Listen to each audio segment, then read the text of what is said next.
And worse, Jay, paano kung walang makulong? Kailangan may makukulong dyan.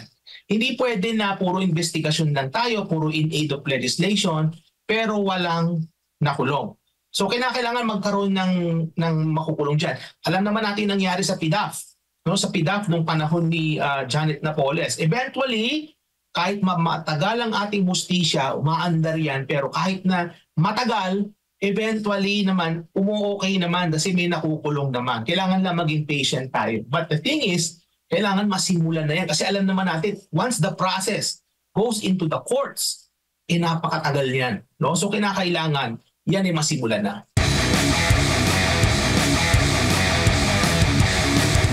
Itong issue nga tungkol sa epekto ng flood control projects sa ating ekonomiya. Sinasabi po ng Finance Secretary during sa briefing po ng Senate Committee on Finance at Development Budget Coordination Committee sa panukalang budget nga natin sa susunod na taon na pag-alaman na umaabot po sa 118.5 billion pesos ang nawawala sa kaba ng gobyerno mula 2023 hanggang 2025 dahil po sa mga ghost flood control projects. Reaction po ninyo tungkol dito? Alam mo, mas malaki pa ang nawawala sa ating ekonomiya, no? Based dun sa figures na binigay mo, Jade. No? Mas malaki pa ang nawawala sa gobyerno at saka sa buong ekonomiya. Dahil kapag nasira itong mga flood control projects na ito, nagdudulot ito ng problema, no? At sakit ng ulo sa ating mga kababayan. Isipin mo ilang buwan ng lubog sa baha, mga ibang komunidad dyan sa Metro Manila. Dyan din sa Laguna, may mga communities dyan na lubog sa baha for more than 6 months as a result of the failed flood control mga project na yan. Hindi lang yun, maraming mga eskwelahan walang pasok. Pagka bumaha, siyempre wala ring trabaho, sarado ang bangko. In other words, yung nangyari sa flood control na yan, hindi lang yan limitado in terms of its effect. No? Dyan sa mismo nawawalang pondo sa gobyerno, pero merong large scale na epekto yan. Malawakang epekto po yan sa ating ekonomiya. Not to mention, Jade, no, yung health effects ng failed flood control projects na yan. Kasi halimbawa kapag bumaha sa isang lugar at hindi nawala yung tubig, nagkakaroon ng mga health problems dyan. Ano? Yung pagtaas ng mga cases ng leptospirosis at kung ano-ano pang mga ibang sakit as a result of itong mga flood control projects na ito na either ghost, no, mga peke, kumbaga wala talagang project or substandard yung ginawang mga project. May health effect yan at yung health impact niyan, Jade, malaking din yan, malaking kawalan din yan sa atin. So napakalaki po ng epekto, hindi lang sa ating ekonomiya kundi sa buong lipunan po. No? Napakalaki po ng epekto nitong mga failed na mga flood control project na ito, Jade. Papaano naman po ito nakakaapekto, Doc, itong ganitong mga anomalya sa imahe at kredibilidad po ng Pilipinas, lalo na po sa mga investors? Oo, alam mo, Jade, may epekto yan in terms of yung credibility. Yung tama ka, yung imahe ng gobyerno. Kasi ang kulang talaga, Jade, sa atin is transparency. No? From the point of view of foreign investors, no? From the point of view of the international community, ang tinitingnan talaga nila dyan is yung kalidad nga ng gobyerno and yung manifestation din ng kalidad ng gobyerno is how transparent the government is. So makikita mo nangyari dyan sa flood control. Dalawa kasi yan may aspeto yan nung pagbuo ng budget para sa flood control at saka meron din aspeto yan dun sa pag-execute nung budget na nabuo. No? So dun sa dalawang side na yan, Jade, walang transparency dyan. Kasi kung may transparency, malalaman natin kung saan at kung sino ang mga nakinabang. So halimbawa sa kaso ng pagbuo ng budget, ang daming insertions na nangyari dyan. No? May mga nag-insert dyan ng pondo, for example, sa mga nagtaang taon na mga GAA. No? May mga nag-insert dyan para magkaroon ng pondo sa isang fake na flood control project. At syempre, ang nangyari dyan dahil nga, kunwari may flood control project, sila ang nakinabang dyan. No? So yung contractor nakinabang, yung mga district engineer, at may mga politiko din na nakinabang dyan, Jade. No? So, unti-unti na nga natin nakikita yan kung nasusubaybayan po ninyo yung mga pagdinig sa Senado at yung pagdinig sa House of Representatives. medyo nakikita na natin ngayon yung buong picture niya, no, in terms of yung kung sino yung mga nakikinabang at yung kakulangan ng transparency. Now, doon naman sa side ng execution, Jade, dapat meron din diyang transparency. Ibig sabihin, sino yung mga contractors na nakakuha itong mga flood control projects na ito? Ano na yung stage of completion? May mga litrato ba na isinasa publiko in terms of kung ano na, nasaan na, ano na ang estado ng mga proyekto? Now, si Marcos Jr., ang ginawa niya is merong website. No? Yung website na isumbong mo sa Pangulo. Kung pupuntahan niyo po yung website, makikita po ninyo doon yung address kung nasaan yung flood control, kung sino yung mga kontraktor, at saka yung amount. Pero alam niyo mga kababayan, yung marami dun sa impormasyon na nandun sa website ng Pangulo, nailabas na yan sa social media nitong mga nagdaang taon.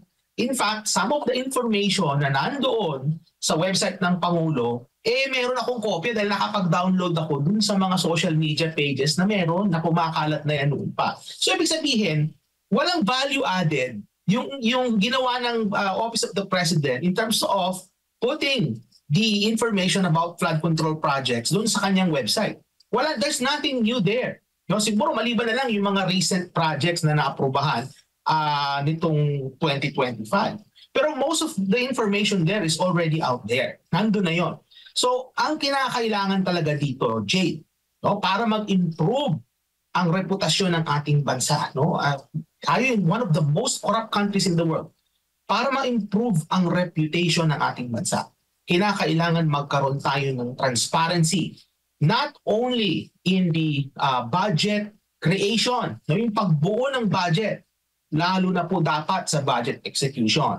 Isa sa mga mungkahi ko, Jade, is to come up with a fully functional dashboard. Actually, yung DepDev, meron silang dashboard, pero yung dashboard nila, hindi kumpleto yung impormasyon. Kailangan meron tayong dashboard na talaga makikita ninyo yung mga proyekto, may mga litrato yan, no?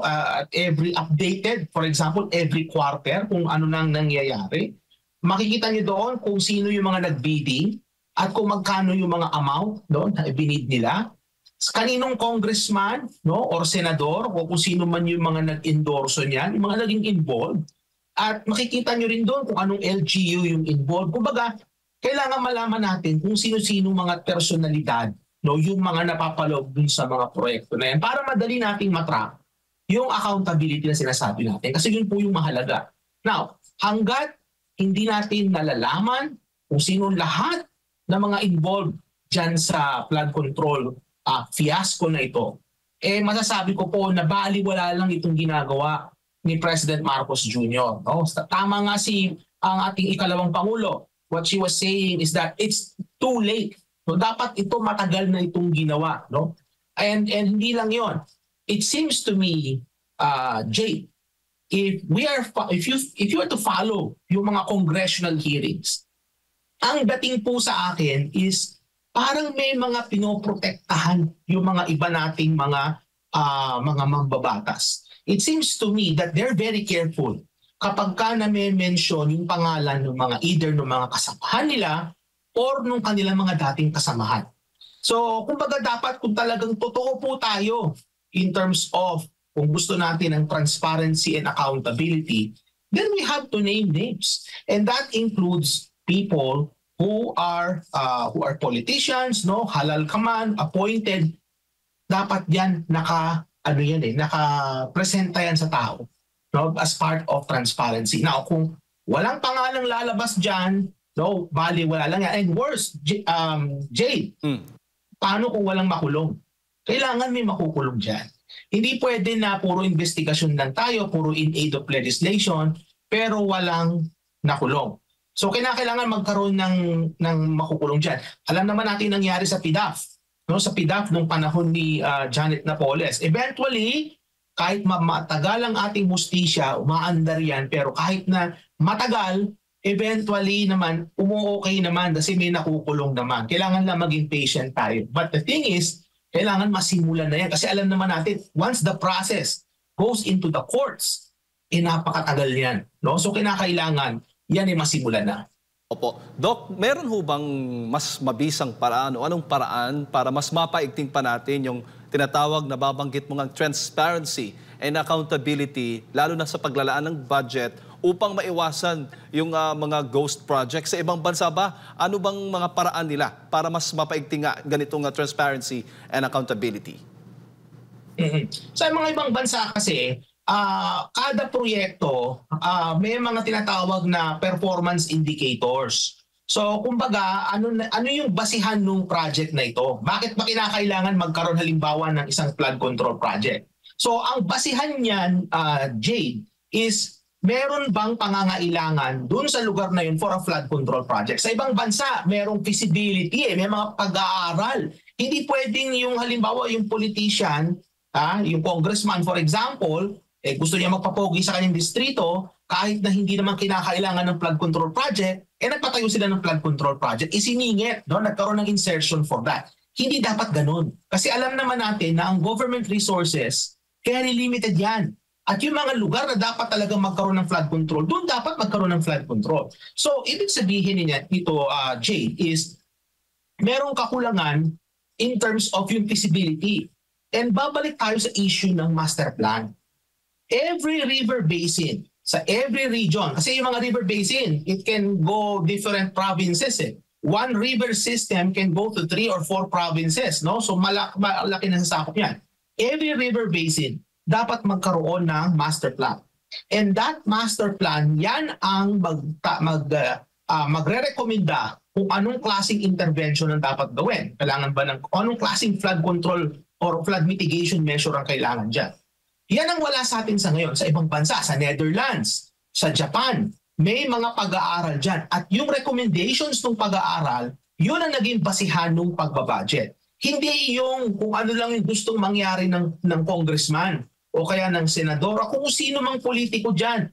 No, na in-insert nila yan sa budget para magkaroon sila ng kickback at para magkaroon ng ghost project o magkaroon man talaga ng totoong project, Jade, pero hindi naman kinakailangan sa distrito para na magpapogi doon sa kanilang mga constituents. So, yun yung wala sa atin na dapat magkaroon, which is yung talagang seryosong pag-aaral at basihan para doon sa pag-i-implement ng intervention na yan. Now, on another note is, let me just stress this. Kailangan natin din ng transparency doon sa execution. Sa mga ibang bansa, malinaw, madaling ma-download, Jade, no? Yung mga budget, kung magkano napunta sa isang infrastructure program, kung ilang percent yung completion, at yung milestones. Mabig sabihin ng milestones, halimbawa, by this date, ano na ang naitayo? Pagdating ng after ng ilang buwan, ano pa ang itatayo? Ano pa ang kulang? Magdadagdag ba tayo ng budget kasi kulang yung initial natin inilagay na budget? Nangyayari yan sa mga ibang bansa. Dito sa Canada, nangyayari yan. Minsan, may proyekto silang gustong itayo. Pero ang nangyari, towards the end of the budget execution, yung pagtatayo ng infrastructure project, kinapo sila sa pondo, so magdadagdag sila. So, transparent pa rin. Alam dito kung magkano ang inilagay sa isang pondo at kung nasaan. Yun ang problema dyan sa Pilipinas. No? Kung hindi pa umulan ng malakas at kung hindi pa dahil kay climate change, hindi natin malalaman kung ano ba talaga ang estado ng mga flood control projects na yan. Sometimes, alam mo, Jade, pasalamat na rin tayo sa climate change. Dahil ang nangyari dyan is yan ang nag-verifika kung ano ba talaga ang estado ng flood control sa ating bansa. And sumasalamin ito, Jade, sa corruption, no? Systemic corruption sa ating gobyerno. So when I say systemic, talagang ito na po yung pinaka nakagisna na ng tao. Nasa sistema na po ng ating pamumuhay ang corruption. In fact, it's so bad na sanay na yung tao sa graft and corruption. Kumbaga na desensitize na tayo dyan. So, kinakailangan talaga, Jade, we need to be transparent, not only in the creation of the budget, more importantly also, yung sa pag-execute ng budget.